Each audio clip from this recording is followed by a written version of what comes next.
Hello नमस्ते everyone. आज चाहिँ एउटा छोटो जानकारीमूलक भिडियो लिएर उपस्थित भइसकेको छु। यो भिडियो केसँग सम्बन्धित छ भन्ने कुरा तपाईहरुले हेरेर नै थाहा भइसक्यो होला र अहिले बीबीएस 4th इयरको रिजल्ट हेरेर बस्नु भएको हाम्रो यो ब्याचलर कम्प्लिट गरेर बस्नु भएको हाम्रो स्टुडेन्टहरुलाई सर्वप्रथम त कङ्ग्रेचुलेसन भन्न चाहन्छु र अब कसरी प्रिपेयर गर्ने भन्ने कुरा चाहिँ सिम्याट को टपिकमा चाहिँ आजको यो भिडियो बनाएकी छु। भए पनि तपाईहरु माझ राख्दैछु। फर्स्ट अफ अल यो सिम्याट भनेको के हो त भन्ने कुरा बुझौं। सिम्याट भनेको सेन्ट्रल म्यानेजमेन्ट एडमिसन टेस्ट। यो मास्टर्स गर्नको लागि एउटा एडमिसन गर्नको लागि एउटा टेस्ट हो। यो चाहिँ हाम्रो सिम्याट को एक्जाम दिँदा चाहिँ हाम्रो 100 मार्क्स को क्वेशन हुन्छ र क्वेशन को प्याटर्न भने त्यो अब्जेक्टिभ टाइपको हुन्छ है। अनि यसमा चाहिँ 4 वटा क्याटेगोरीमा छुट्याइएको छ र त्यति टफ हुँदैन यो। 4 वटा क्याटेगोरी के रहेको छ भन्दा भर्बल एबिलिटी भन्ने हुन्छ, त्यसबाट 25 मार्क्स हुन्छ।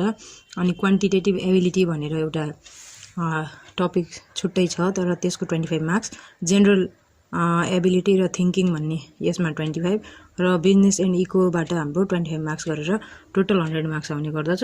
र तपाईको यो कस्तो हुन्छ भन्दा इजिली हामीले नर्मल तरिकाले त्यसो तयारी नगरिकिन यो एमबीएस को उसमा चाहिँ है, यो अरुमा हैन, एमबीएस को अरुको थाहा भएन। एमबीएस मा चाहिँ तपाईले यसरी इजिली जो हाम्रो जनरल नलेज मात्र टेस्ट हो र हामी यतिकै गएर त्यसरी एक्जाम दिन सकिन्छ। कुनै पनि यसको लागि प्रिपरेसन गर्नुपर्ने जरुरी छैन किनभने हामी ब्याचलर पास गरेर त्यत्रो पढेर हामीसँग नलेज छँदैछ, हामी पढेर आइसकेको मान्छे हो।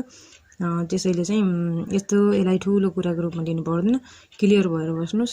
यो एउटा नोटिस आउँछ, नोटिस आएपछि यसको फर्म फिलअप गरेर हामीले चाहिँ यो एक्जाम दिनुपर्छ र त्यसपछि हामीले बल्ल मास्टर्समा एडमिसन गर्न पाउँछौं। सिम्याट भनेको यति हो।